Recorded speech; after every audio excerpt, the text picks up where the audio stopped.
तर आज आहे 70 अंड्यांचं पार्सल. यात काय भरतील ते घ्या, बाकीची मी जाळीत जाऊन बघते.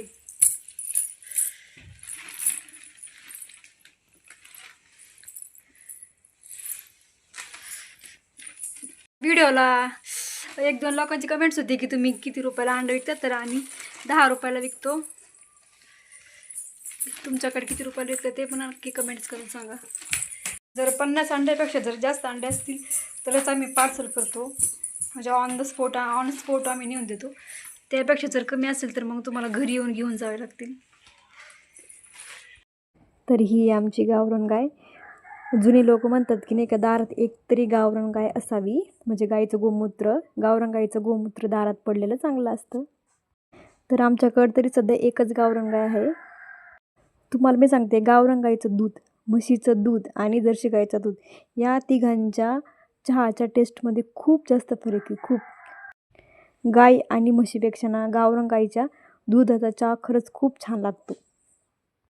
फक्त दूध आधी म्हणजे असं मंद आचेवर जास्त वेळ तापून द्यायचं, एकदम लालसर म्हणजे साई उस्तर, आणि त्यानंतर त्याचा चहा करून प्या.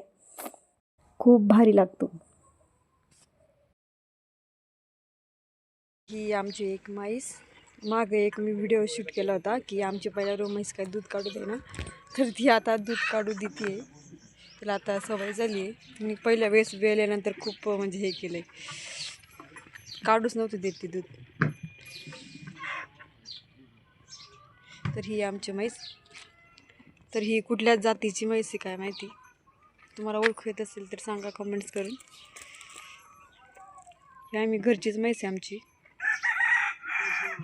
आधी एका म्हशीला पार्टी झाली होती, नंतर ती लहानाची मोठी करून मग ती अशी झाली. आता बघळे, हे बघ, हे बघ बघळे. हा 8 बघळे हे बघ.